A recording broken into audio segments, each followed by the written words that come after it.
গাছের যত্ন বা পরিচর্যা বলতে আমরা মূলত যেটি বুঝি সেটি হলো সার প্রয়োগ, পোকামাকড়ের সমস্যা দেখা দিলে পেস্টিসাইড প্রয়োগ করা এবং ছত্রাকঘটিত সমস্যায় ছত্রাকনাশক স্প্রে করা। কিন্তু একটি বিষয় আমরা অনেক সময় অবহেলা করে যাই, গুরুত্ব দিয়ে দেখি না, সেটি হলো অনুখাদ্য বা মাইক্রোনিউট্রিয়েন্ট প্রয়োগ করা। আজ এমন একটি অনুখাদ্য অর্থাৎ পুষ্টিমূল নিয়ে আলোচনা করব যা শুনলে অবিশ্বাস্য মনে হবে, যেটি ফুল ফল ঝরে পড়া, ফল ফাটা আটকানো থেকে ফলের আকার ও রং করতে পারে নজর কাড়া। জিনিসটি গাছের খুব অল্প পরিমাণ লাগে, কিন্তু সঠিক মাত্রায় না পেলে অনেক বড় ক্ষতি হতে পারে। সেই পুষ্টিমূলটি হলো বোরন। এই ভিডিওতে থাকবে বোরন সম্পর্কে যাবতীয় তথ্য।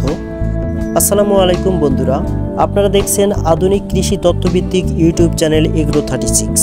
কৃষি ও গার্ডেন সম্পর্কে বিভিন্ন বিষয়ে নিয়মিত আপডেট পেতে চাইলে চ্যানেলটিকে সাবস্ক্রাইব করে রাখার অনুরোধ রইল। চলুন তাহলে শুরু করা যাক। মূল বিষয়ে যাওয়ার আগে জেনে নেই বোরন আসলে কি।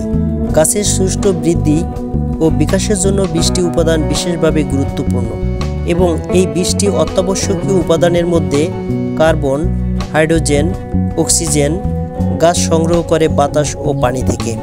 এছাড়া nitrogen, phosphorus, potassium, magnesium, calcium এবং সালফার, এই 6টি উপাদান গাছের প্রচুর পরিমাণে দরকার হয়।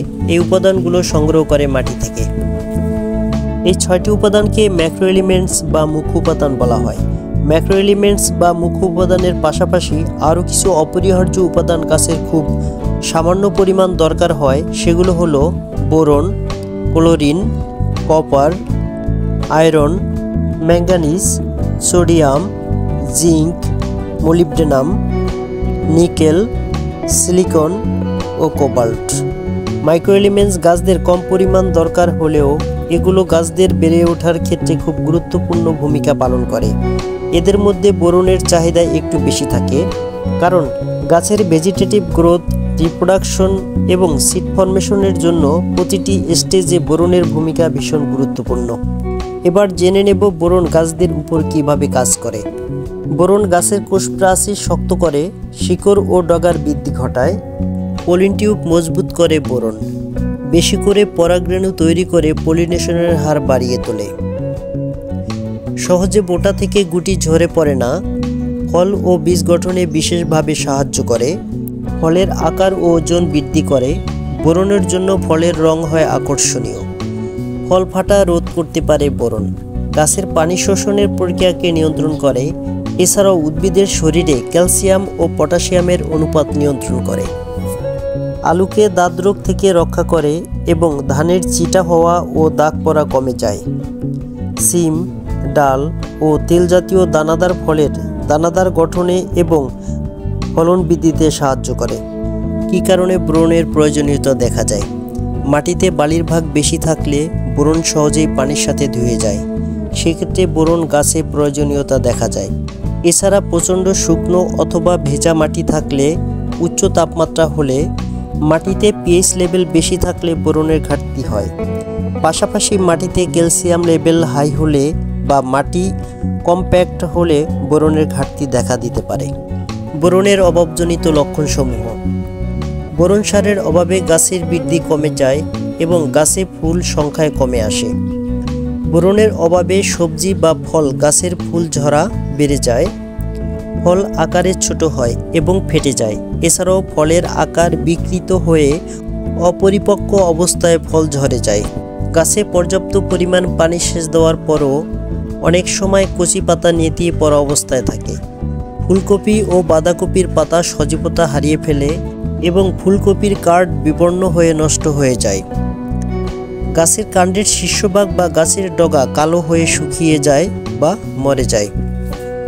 বোরনের অভাবে মূলা ও বিটের ভিতরের অংশ কালো পচন দেখা যায়। কুমড়ো জাতীয় ফসলের কাণ্ড ফেটে যায় এবং সূর্যমুখীর ফুলে চিটে দানা হয়ে থাকে।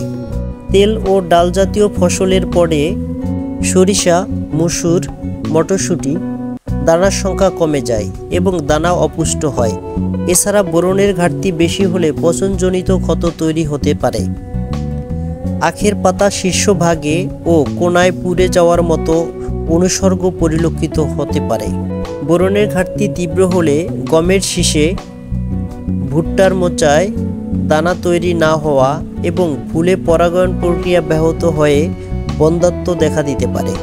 বোরন সার প্রয়োগের মাত্রা বা পরিমাণ। সাধারণত ফল গাছে ফুল আসার পূর্বে বোরন সার প্রয়োগ করলে সুফল পাওয়া যাবে। ছাদ বাগানের জন্য ছোট টবে 1 থেকে 2 চা চামচ, বড় টবে 1 চা চামচ এবং হাফ ড্রামে 1 টেবিল চামচ দিতে হবে। এক্ষেত্রে টবের উপরের মাটি 1 থেকে 1.5 ইঞ্চি তুলে টবের ভিতরের মাটির সাথে সার ভালো করে মিশানোর পর ওই তুলে রাখা মাটিগুলো ঝুরঝুরে করে ভালোভাবে টবে ঢেকে দিতে হবে। ফল বৃদ্ধির সময় রিব্রেল জিঙ্ক বা বাজারে প্রাপ্ত অন্যান্য জিঙ্ক 1 গ্রাম পার লিটার এবং বোরন বা সলুবল বোরন, বোরাক্স বা বোরিক অ্যাসিড অথবা বাজারে প্রাপ্ত অন্যান্য বোরন সার 2 গ্রাম পার লিটার পানিতে মিশিয়ে 20 থেকে 22 দিন পর প্রথমবার এবং 40 থেকে 45 দিন পর দ্বিতীয়বার স্প্রে করলে ফল ঝরে পড়া ও ফাটা উভয় সমস্যা কমে যায়। যেসব গাছে 12 মাস ফল থাকে সেসব গাছে 2 মাস পর পর বোরন সার স্প্রে করতে হবে। সেসব গাছে বছরে একবার ফল দেয় ওই গাছে বছরে একবার প্রয়োগ করতে হবে। আবার যেসব গাছে বছরে 2 বার ফল দেয় সেসব গাছে ফুল আসার 1 মাস আগে একবার বোরন সার প্রয়োগ করলে সুফল পাওয়া যাবে।